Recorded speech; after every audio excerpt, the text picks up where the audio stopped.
Hoje eu preciso comentar uma história que viralizou nesses últimos dias e que virou reportagem, inclusive, do Globo. Eu vou ler a manchete aqui, depois a gente pode entender essa história e pensar algumas coisas sobre ela. A manchete é: viúvo do Twitter que viralizou com posts de luto é exposto por suposta amante e gera debate na web. Daí prossegue aqui, né? Internautas repercutiram relação com o luto e responsabilidade afetiva no caso, que ficou entre os mais comentados da rede social.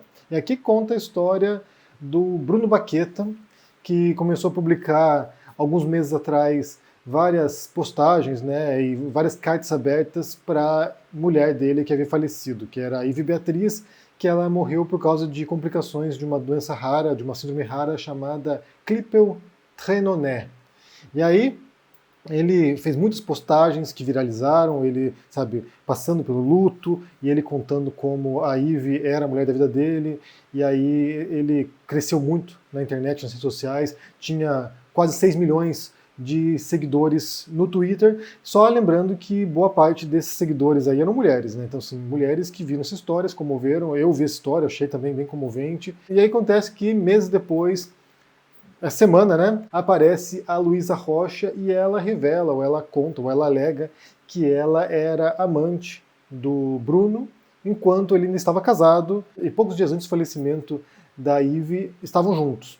E depois, como após a morte, ela ficou confusa sobre o que estava acontecendo, porque ele alegava que estavam se separando. Eu vou ler um trechinho do que disse a Luísa. Desde que nos conhecemos, ele me assegurou repetidamente que estava em processo de separação e que desejava construir uma vida comigo. Ele expressou seus sentimentos, compartilhou seus planos futuros e afirmou que estava em transição de seu relacionamento atual.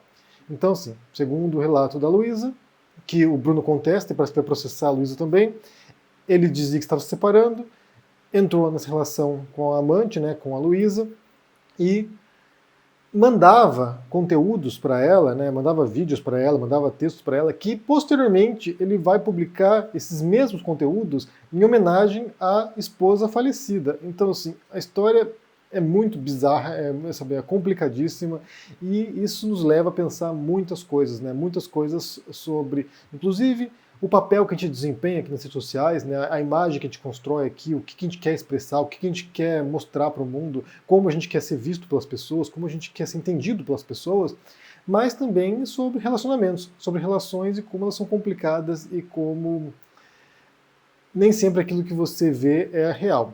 Bem, a primeira coisa tem a ver com as redes sociais, né? A gente sabe aqui que são ambientes nos quais as pessoas constroem uma persona, que é uma persona que geralmente visa vender alguma coisa para as outras pessoas também, né? Basta pensar no Instagram, que é uma rede social que basicamente é de publicitorial, ou seja, celebridades vendendo coisas para você, e aí vai se construindo essa imagem de pessoas bem-sucedidas, pessoas famosas, pessoas ricas, pessoas que viajam, que, sabe, vestem roupas caríssimas. Inclusive eu comecei a ver recentemente uma série da Netflix, que vocês recomendaram aqui, chamada Celebridade, que mostra esse cenário na Coreia do Sul. Eu não continuei assistindo porque achei bem chata, mas ali mostra exatamente como é esse mercado de celebridades, de influenciadoras, e como essas pessoas constroem essa imagem. Elas não são nada muitas vezes, assim, sabe, pessoas que não têm nada de conteúdo para acrescentar, mas que usam a sua imagem, sabe, a sua aparência para vender produtos e se tornam meio que um guarda-roupa ambulante vendendo relógios, vendendo roupas, vendendo perfumes, vendendo maquiagem, todo tipo de coisa. E aí, por um lado, tem isso, essa indústria que se tornou a rede social, e como o Bruno Baqueta possivelmente encontrou um nicho ali, encontrou um filão para se promover. Então ele publicou esses textos, né, que eu nem sequer questiono que possam ser autênticos inicialmente. Eu acho que a gente tem que entender que as pessoas são complicadas, os sentimentos humanos são complicados. Pode ser, de fato, que ele tivesse uma amante, que a esposa morreu, ele percebeu isso, ele percebeu a falta que ela fazia e passou por um processo de luto real. Eu não, sabe, a gente não sei se a gente pode questionar esse tipo de coisa, até pode pôr em dúvida, mas eu acho que pode ter sido autêntico, pode ter sido real. Ao perceber a repercussão disso, como isso viralizou, porque, sabe, milhões de pessoas compartilharam isso, ao perceber como isso viralizou, ele foi ordenhar essa vaca até não poder mais. Então, assim, ele percebeu um filão, ele percebeu um nicho ali que trouxe muita audiência para ele, trouxe, sabe, muitos seguidores novos, e, como eu falei, muitas mulheres que estão procurando alguém assim, né? Então, assim, ele se tornou quase agora o símbolo do esquerdomacho, né? Ou seja, alguém lá que projeta uma imagem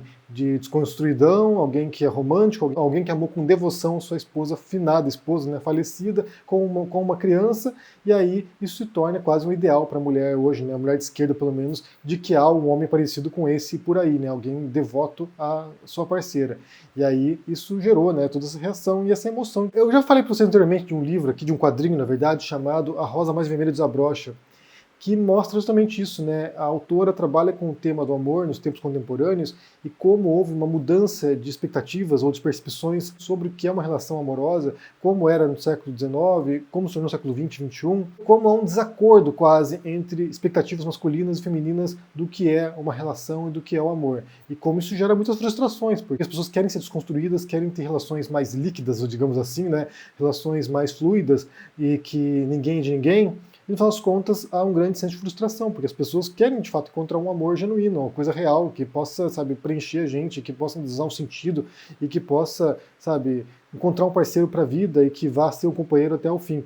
Então isso vai gerando uma série de frustrações nas pessoas e elas ficam de olho, né? Talvez olhando aí rede social e o modo como certos casais se comportam, ou o modo como, nesse caso, viúvos se comporta, para poder atingir ou para poder cumprir essa expectativa de um ideal. Então gera uma frustração, ainda mais quando você vê os meandros disso e o que se deu posteriormente. Então, assim, se a história for como relatou a Luísa, né, a amante do Bruno, um negócio bem complicado aqui e gera de fato uma frustração tremenda em muita gente que estava acompanhando ao longo desses meses. E aí entra um outro aspecto que também vale mencionar.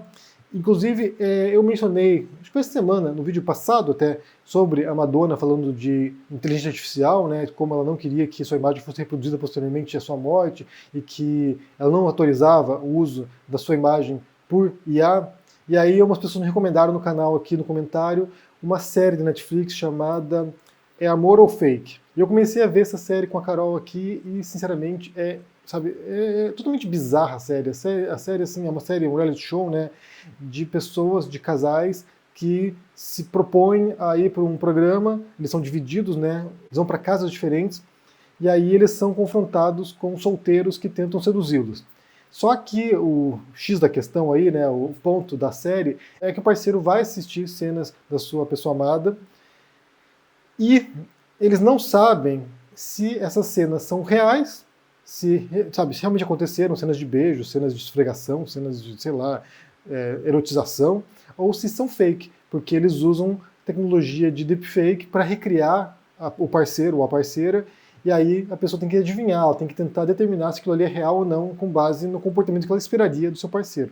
Só que o negócio é tão fora da casinha, é uma sandice completa o negócio. Primeiro porque me parece, assim, eu diria, sem grandes dúvidas, que me parece tortura psicológica, né? Você pôr um parceiro para ver cenas fake ou não do seu parceiro, sabe, se esfregando com outra pessoa, causa uma perturbação tremenda nos participantes.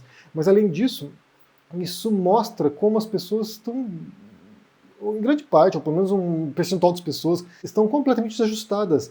Porque, cara, elas estão tipo 2, 3 dias nessa casa e elas já estão se comportando como se fossem solteiras de fato. E acho que isso nos joga de novo para o texto, né, para o quadrinho da Rosa Mais Vermelha Desabrocha, quando fala sobre isso, né, como as relações hoje são tão frágeis, e há tanta disponibilidade de pessoas por aí, há tanta, sabe, facilidade de você entrar no aplicativo e ficar passando e ver dezenas, centenas de pessoas interessantes, que já não há nenhum compromisso de tentar manter uma relação, mesmo que te pareça que tenha valor. Acho que junta duas coisas aqui, né? Por um lado, a falsidade, que é a expressão de muita gente nas redes sociais, o modo como elas se vendem, como aquilo que elas não são, mas por outro lado também mostra como há uma disponibilidade tremenda de pessoas por aí, muito interessantes, e isso enfraqueceria ou fragilizaria bastante as relações que as pessoas têm com seus parceiros, a quem pensam que são o amor de sua vida muitas vezes. Porque, por exemplo, no caso como eu falei aqui do Bruno, ao ser seguido por milhões de pessoas, e muitas delas mulheres, e mulheres interessadas nele também, né, inclusive em maternar o cara, né, coitado, está em luto, coitado, tem uma filha, um filho, sei lá, tem uma criança com ele aqui, ele está sozinho agora, eu vou cuidar desse coitadinho aqui. Ao fazer isso, ele percebeu também que ele é desejado e que ele poderia escolher quem ele quisesse ali, dentre milhões de mulheres interessadas. Então, é sério, essa é uma história que eu acho que ela é muito reveladora sobre a dinâmica de relações atuais das pessoas, né? O modo como as pessoas dão pouco valor aos seus relacionamentos, como elas dão pouco valor, inclusive, ao ato de se relacionar com alguém, né? Como simplesmente se tornou algo descartável, você vai passando, vai passando, vai passando, e não curtiu, qualquer probleminha, qualquer desavença já joga fora e vai procurar o outro, né? É como se fossem relações descartáveis de fato, porque há uma infinidade de outras opções. São muitas camadas nessa história aqui e eu quero ouvir de você as suas impressões. Primeiro, sobre essa história do Bruno Baqueta, né, o viúvo do Twitter, uma pessoa que foi lá expressando luto por sua mulher falecida. Como eu falei, eu nem sequer questiono isso. Pode ser que ele tenha percebido de fato, olha, morreu a mulher ali, nossa, como ela faz falta. Pode ser que tenha causado esse efeito, mas ao perceber a reação disso, isso pode ter também induzido a continuar ordenhando isso para que ele ganhasse visibilidade, porque ele virou reportagem de Marie Claire, virou, sabe, uma celebridade instantânea na rede social, pelo menos, né? Mas como é que você entende essa história aqui? O ato de traição, o luto, a repercussão nas redes sociais, toda a comoção em torno dessa história, porque de fato era comovente, você lia, sabe, os tweets dele, isso gerava, sabe, uma sensação assim, nossa, coitado, cara, nossa, perdeu a mulher da vida dele. Mas como é que você entende isso? E por outro lado também, como você entende as relações hoje? Como é que você vê, você homem ou você mulher hoje, como é que você entende a dificuldade de encontrar um parceiro, uma parceira, alguém relevante, alguém que você sinta que você pode construir uma vida junto com essa pessoa e que possa significar algo importante para você, que não seja descartável. Como é que você entende isso? Se você está, sabe, procurando alguém, tem dificuldades, ou se você encontrou alguém, conte para mim a sua experiência aqui no comentário, deixe joinha, se inscreva no canal aqui ativando o sininho, isso é muito importante para ajudar aqui no engajamento e também se torne um membro, se puder, para dar uma força para o canal e para o trabalho aqui. E só lembrando que nesse momento está disponível meu livro com Carolina Arcari chamado Olga Descobre Democracia. É um livro infantil ensinando conceitos políticos para as crianças. Tá muito lindo, confira e se cuide por aí. Um forte abraço e até mais. Tchau!